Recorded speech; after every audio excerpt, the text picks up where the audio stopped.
નમસ્કાર મિત્રો, સ્વાગત છે ફરી એકવાર મારી ચેનલ બીકે ડિજિટલ ટેકમાં। આજના વિડીયોમાં આપણે વાત કરીએ તો પોસ્ટ ઓફિસ દ્વારા જે ભરતી બહાર પાડવામાં આવેલી છે તેના વિશે આપણે વાત કરવાના છીએ। અને મિત્રો, આ ભરતીમાં કોઈપણ પ્રકારની પરીક્ષા લેવામાં નહીં આવે અને જેની મેરિટ યાદીની વાત કરીએ તો ધોરણ 10ની ટકાવારી મુજબ તેની મેરિટ યાદી બનશે।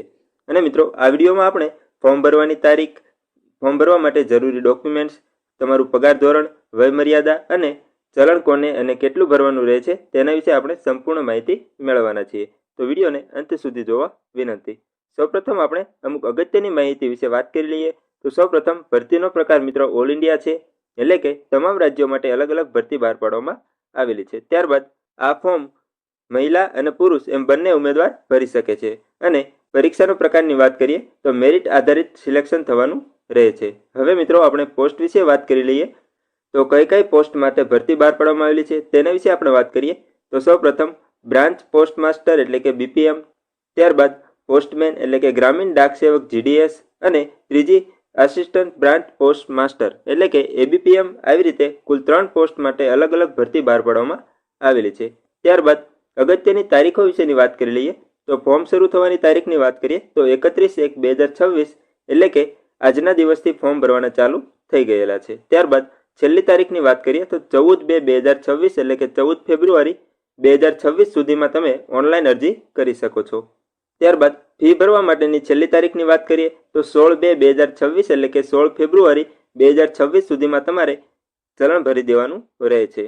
અને મિત્રો, કોને કોને ચલણ ભરવાનું રહે છે તેના વિશે આપણે આગળ વાત કરીશું। હવે મિત્રો, કુલ જગ્યાઓ વિશે વાત કરી લઈએ તો કુલ મિત્રો 28,740 ખાલી જગ્યાઓ માટે ભરતી બહાર પાડવામાં આવેલી છે। અને હવે ચલણ વિશે આપણે વાત કરી લઈએ તો મિત્રો, ઓપન કેટેગરી, ઓબીસી અને ઈડબ્લ્યુએસ વાળા ઉમેદવારોને ₹100 ચલણ ઓનલાઈન ભરવાનું રહે છે। ત્યારબાદ બાકી અન્ય કોઈપણ કેટેગરીને કોઈપણ પ્રકારનું ચલણ ભરવાનું રહેતું નથી અને ફિમેલ એટલે કે મહિલાઓને પણ કોઈપણ પ્રકારનું ચલણ ભરવાનું રહેતું નથી। હવે આપણે આગળ લાયકાત વિશે વાત કરી લઈએ તો લાયકાતમાં મિત્રો તમારે ધોરણ 10 પાસ હોવું ફરજિયાત છે। જો તમે ધોરણ 12 પાસ હોય તો પણ તમારે આ ફોર્મ ધોરણ 10 પાસની માર્કશીટ મુજબ જ ભરવાનું રહે છે। જેમાં આપણે આગળ વાત કરીએ તો ધોરણ 10માં મિત્રો ખાસ ગણિત અને અંગ્રેજી વિષય ફરજિયાત હોવું જોઈએ, એટલે કે જો તમે ધોરણ 10માં ગણિત અને અંગ્રેજી એમ બંને વિષય તમારે હોય તો જ તમે ફોર્મ ભરી શકો છો। ત્યારબાદ તેમજ કોમ્પ્યુટર અંગેની જાણકારી અંગેનું સર્ટિફિકેટ અને સાયકલ ચલાવવાનું જ્ઞાન તમારે હોવું જરૂરી છે। ત્યારબાદ મિત્રો, હવે આપણે આગળ ઉંમર અને વયમર્યાદા અને પગાર ધોરણ વિશે વાત કરીશું। જેમાં મિત્રો ઉંમર અને વયમર્યાદામાં વાત કરીએ તો 18 વર્ષ પૂર્ણ થયેલ હોવા જોઈએ અને 40 વર્ષથી વધારે ના હોવા જોઈએ। ઉંમરમાં છૂટછાટની વાત કરીએ મિત્રો તો અલગ અલગ કેટેગરી માટે અલગ અલગ છૂટછાટ આપેલી છે, જેના વિશે આપણે આગળ ઓફિશિયલ નોટિફિકેશન દ્વારા વધુ માહિતી મેળવશું। ત્યારબાદ આપણે પગાર ધોરણમાં વાત કરીએ મિત્રો તો પોસ્ટમેન એટલે કે ગ્રામીણ ડાક સેવક જીડીએસ માટે 10,000, ત્યારબાદ બ્રાન્ચ પોસ્ટ માસ્ટર એટલે કે બીપીએમ માટે ₹12,000 અને અસિસ્ટન્ટ બ્રાન્ચ પોસ્ટ માસ્ટર એટલે કે એબીપીએમ માટે ₹10,000 પગાર ધોરણ રાખવામાં આવેલું છે। હવે મિત્રો, ફોર્મ ભરવા માટે જરૂરી ડોક્યુમેન્ટ્સ વિશેની આપણે વાત કરી લઈએ તો સૌપ્રથમ તમારો ફોટો અને તમારી સહી, ત્યારબાદ લાયકાત પ્રમાણેની માર્કશીટ એટલે કે ધોરણ 10ની માર્કશીટ, ત્યારબાદ તમારો જાતિનો દાખલો, ત્યારબાદ આધાર કાર્ડ, ત્યારબાદ એલસી એટલે કે શાળા છોડ્યા અંગેનું પ્રમાણપત્ર અને તમારો મોબાઈલ નંબર અને છેલ્લે તમારી ઈમેલ આઈડી। કુલ આટલા ડોક્યુમેન્ટ્સ તમારે ફોર્મ ભરતી વખતે સાથે રાખવાના રહે છે। અને ખાસ ધ્યાન રાખવાનું છે મિત્રો કે આ તમામ ડોક્યુમેન્ટ્સ તમારે ઓરિજિનલ જ ફોર્મ ભરતી વખતે સાથે લઈ જવાના રહે છે। હવે મિત્રો, આપણે ઓફિશિયલ નોટિફિકેશન દ્વારા થોડીક વધારે માહિતી મેળવી લઈએ તો મિત્રો, ભારત સરકાર એટલે કે ડિપાર્ટમેન્ટ ઓફ પોસ્ટ દ્વારા 28/1/2026 રોજ ઓફિશિયલ નોટિફિકેશન જાહેર કરવામાં આવેલી હતી।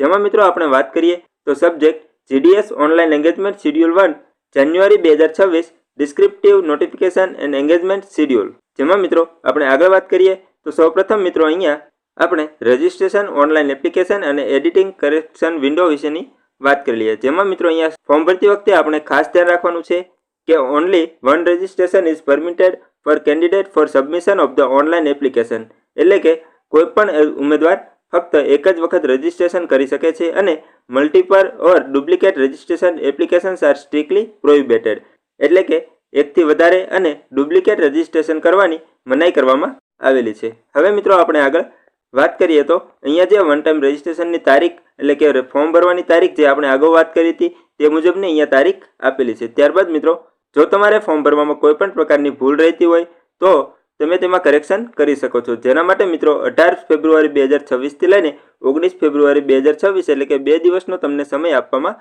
આવેલો છે। આ સમયગાળામાં તમારે જો ફોર્મ ભરવામાં કોઈ પણ પ્રકારની ભૂલ હોય તો તે તમે સુધારો કરી શકો છો। ત્યારબાદ હવે આપણે આગળ વાત કરીએ તો મિત્રો અહીંયા service condition and brief job profile and residence accommodation એટલે કે અહીંયા જે તમારી પોસ્ટ મુજબ તમારે જે કોઈ પણ કામગીરી કરવાની હોય તે મુજબની અહીંયા ડિટેલ્સ આપેલી છે, જે તમે અહીંયા વાંચી શકો છો।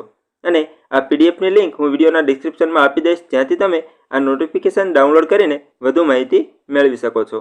ત્યારબાદ મિત્રો અહીંયા આપણને પગાર ધોરણ વિશે માહિતી આપેલી છે, જે અહીંયા આપણે અગાઉ વાત કરી તે મુજબ બીપીએમ એટલે કે બ્રાન્ચ પોસ્ટ માસ્ટર માટે 12,000 અને અસિસ્ટન્ટ બ્રાન્ચ પોસ્ટ માસ્ટર અને ડાક સેવક માટે 10,000 રૂપિયા પગાર ધોરણ રાખવામાં આવેલો છે। ત્યારબાદ મિત્રો એલિજિબિલિટી ક્રાઇટેરિયાની વાત કરીએ તો મિનિમમ 18 વર્ષ અને મેક્સિમમ તમારે 40 વર્ષ થવા જોઈએ, જેમાં મિત્રો આપણે એજ રિલેક્સેશનની વાત કરી લઈએ તો શેડ્યુલ કાસ્ટ એટલે એસટી એસસી માટે 5 વર્ષની છૂટછાટ આપવામાં આવેલી છે। ત્યારબાદ ઓબીસી માટે 3 વર્ષની અને ઈડબ્લ્યુએસ માટે કોઈપણ પ્રકારનું એજ રિલેક્સેશન રાખવામાં નથી આવેલું। ત્યારબાદ પીડબ્લ્યુડી એટલે કે ડિસેબલ અથવા તો અપંગ ઉમેદવારો માટે 10 વર્ષની અને ડિસેબલ અને અપંગ ઉમેદવાર પ્લસ ઓબીસી કેટેગરીમાં આવતા હોય તો તેઓ માટે 13 વર્ષ અને એસટીએસસી કેટેગરીમાં આવતા હોય તો 15 વર્ષની ઉંમરમાં છૂટછાટ આપવામાં આવેલી છે।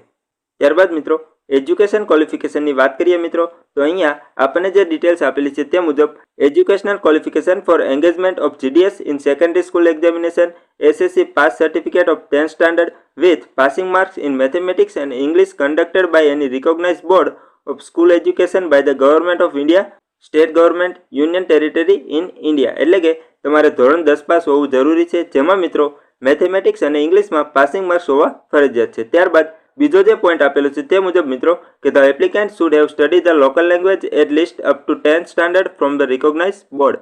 The details of post wise local language prescribe by the department is given in annexure 3 એટલે કે મિત્રો તમારે ધોરણ 10માં મેથેમેટિક્સ અને ઇંગ્લિશ વિષય સિવાય ફરજિયાત જે તમારે લોકલ લેંગ્વેજ હોય છે એટલે કે તમારા સ્ટેટ મુજબ જે લોકલ લેંગ્વેજ હોય છે તે લોકલ લેંગ્વેજ પણ તમારે પાસ હોવું ફરજિયાત છે।